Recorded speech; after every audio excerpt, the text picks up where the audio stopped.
सेलों के संयोजन का आज हम लोग दूसरा टॉपिक पढ़ते हैं।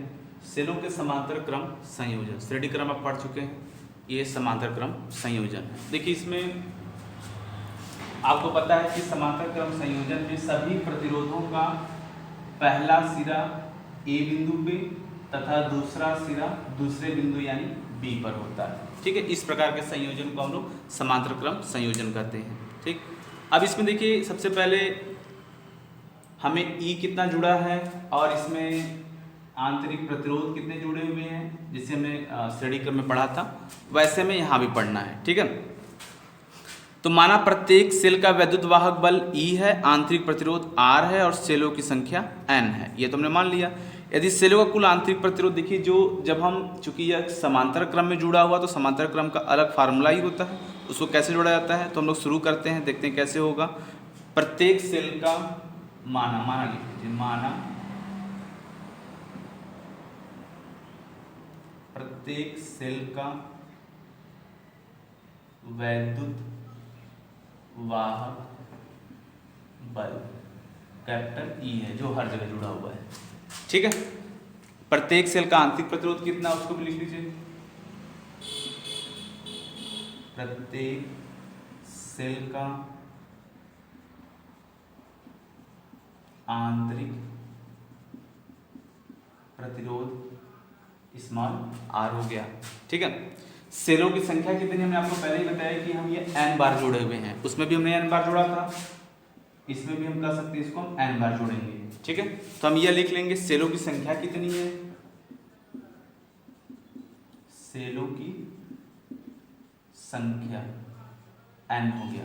ठीक है, अब हम कुल प्रतिरोध जोड़ेंगे, पहले कुल आंतरिक प्रतिरोध जोड़ लेते हैं। कुल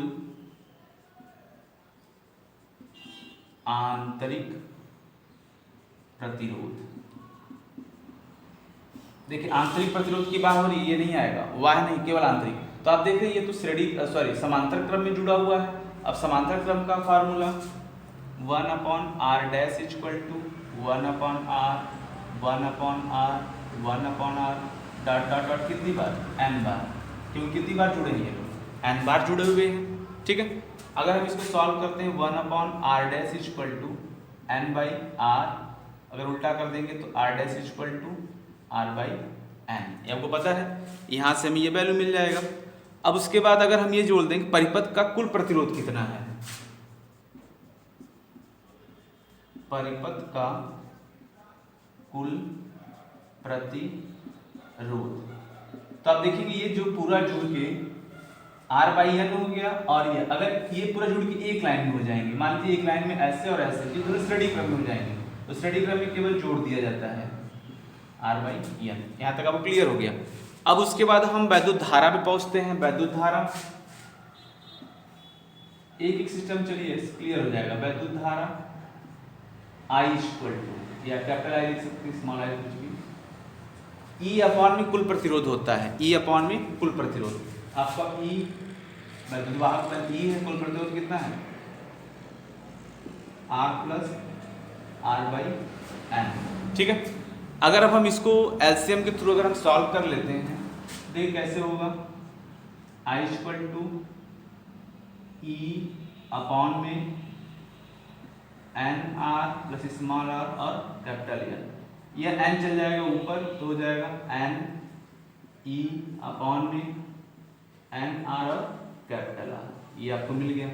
ठीक, लेकिन आपको ये जानना जरूरी है कि हम बाह्य प्रतिरोध को बड़ा रखें कि पूरे सेल की एनर्जी हमें प्राप्त हो, या हम आंतरिक प्रतिरोध को बड़ा रखें कि पूरे सेल की एनर्जी हमें प्राप्त हो। तो उसके लिए आपको स्थिति लिखना पड़ता है। चलिए हम स्थिति पे आते हैं।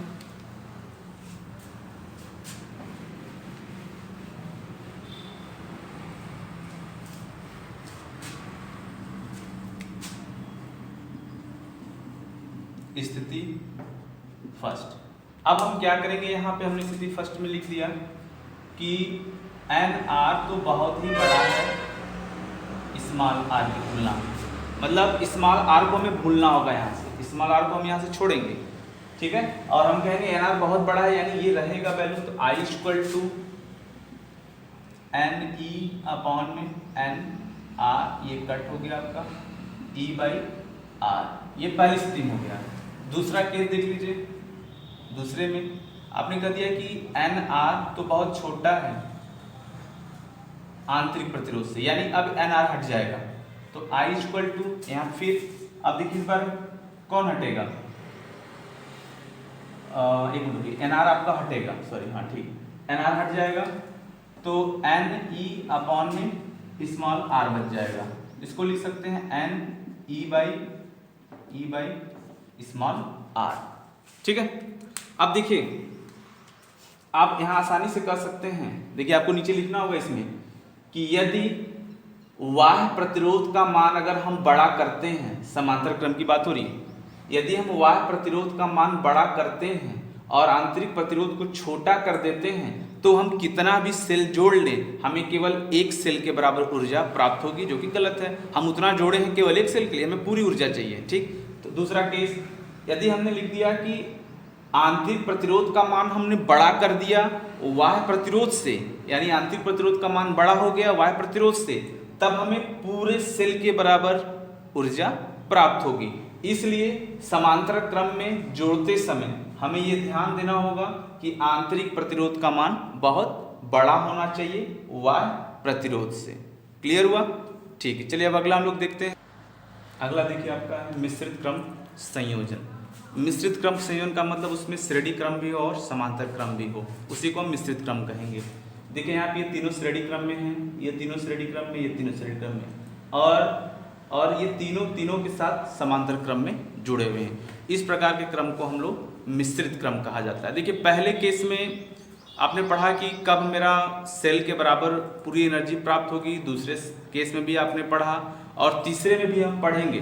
तो तीसरे में आपको यह रिजल्ट मिलेगा कि बाह्य प्रतिरोध का मान आंतरिक प्रतिरोध के बराबर हो जाए। उसमें आपने बड़ा छोटा पढ़ा था, इसमें आप पढ़ेंगे दोनों का मान जैसे ही बराबर होगा आपको पूरे सेल के बराबर एनर्जी प्राप्त होगी। उसी को हमें यहाँ पे सॉल्व करना है। देखिए माना प्रत्येक पंक्ति में सेलों की संख्या n है, कितनी है इसमें पूरा सेल n है, और जो समांतर क्रम में लगे हुए पंक्ति जैसे यह जो समांतर क्रम में पंक्तियां लगी हैं लगातार वो कितनी है, m है। ठीक है, अब सेलों की कुल संख्या कितनी हो गई, n सेल इधर और पंक्ति यह m इंटू n, ऐसे लिख सकते हैं सेलों की कुल संख्या,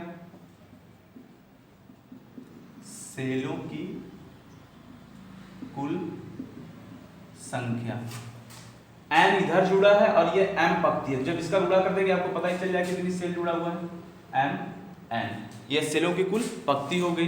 तथा कुल आंतरिक प्रतिरोध कितना होगा, कुल आंतरिक प्रतिरोध, कुल आंतरिक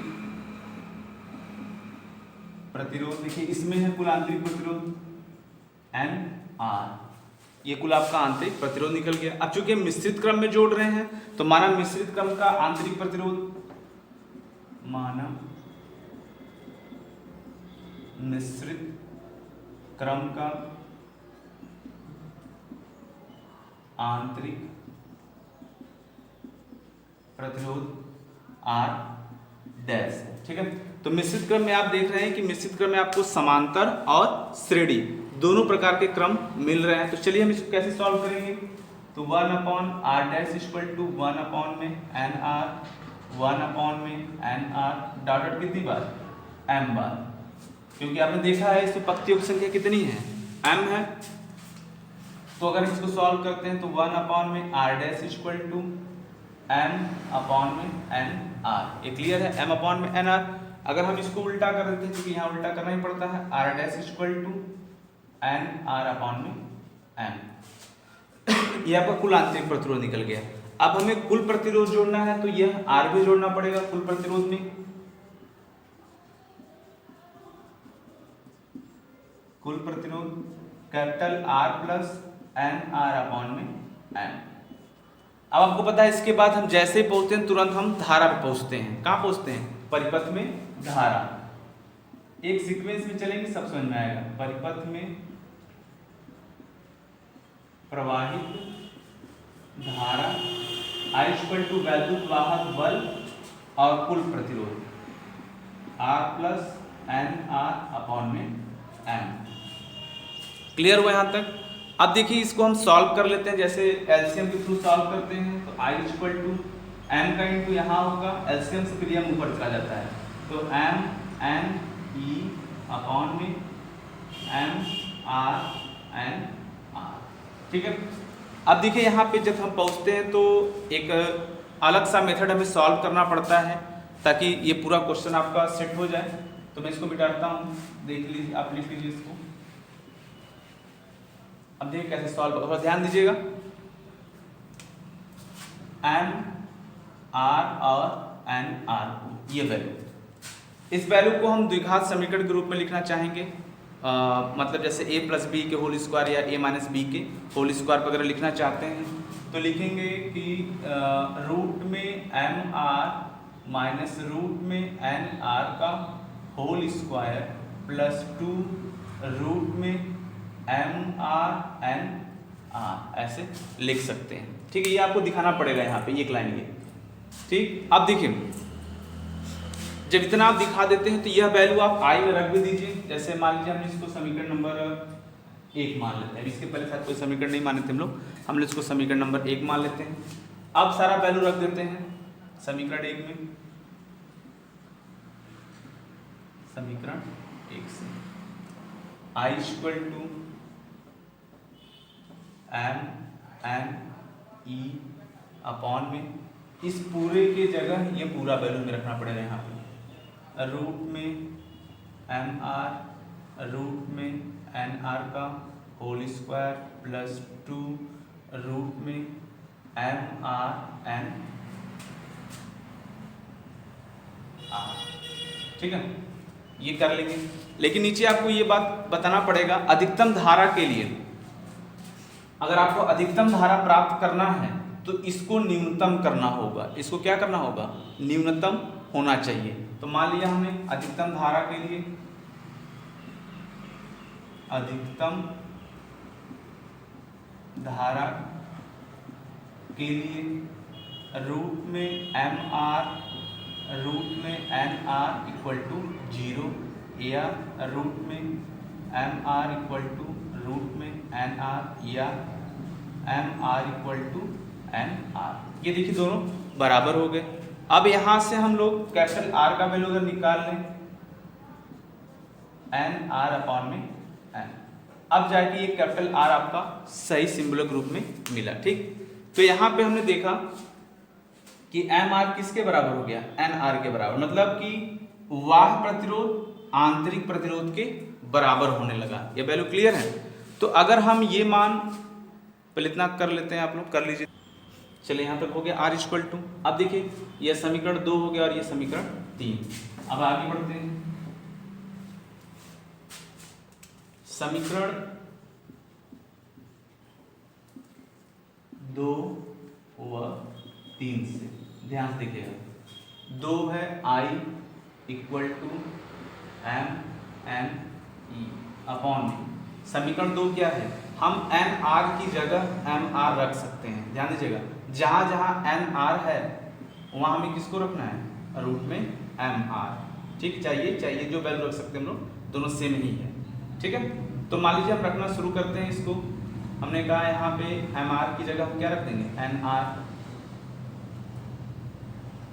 आर माइनस में एन आर, एक ब्रैकेट ये हो गया, प्लस 2 हो गया, रूट में एम आर, और एन आर की जगह हम क्या कर देंगे? एम आर रख देंगे। तो ये तो कट हो गया, 0 हो गए। I equal to m n E upon में 2 हो गया। देखिए रूट के अंदर मिल जाएगा हमें एम स्क्वायर और आर स्क्वायर, क्योंकि दोनों स्क्वायर में तो बाहर हो जाएंगे। एम एन ई अपॉन में 2 एम और आर, एक एम से एक एम कट गया, एन ई अपॉन में 2 आर। एन आपको दिखा, ये आपकी मैक्सिमम धारा हो जाएगी। ठीक है, तो आपको कंडीशन ये बताना होगा कि अगर हम मिश्रित क्रम में जोड़ देते हैं सबको, तो वहाँ हम ध्यान रखेंगे कि बाह्य प्रतिरोध आंतरिक प्रतिरोध के क्या होना चाहिए? बराबर होना चाहिए, तभी जाके हमें कुल सेल की ऊर्जा प्राप्त होगी। ठीक है, ये आपका सेल का क्रम यहीं पर समाप्त होता है। आप इसको नोट्स बना लीजिए। आगे हम लोग सेल पे आधारित कुछ उपकरण के बारे में पढ़ेंगे। धन्यवाद।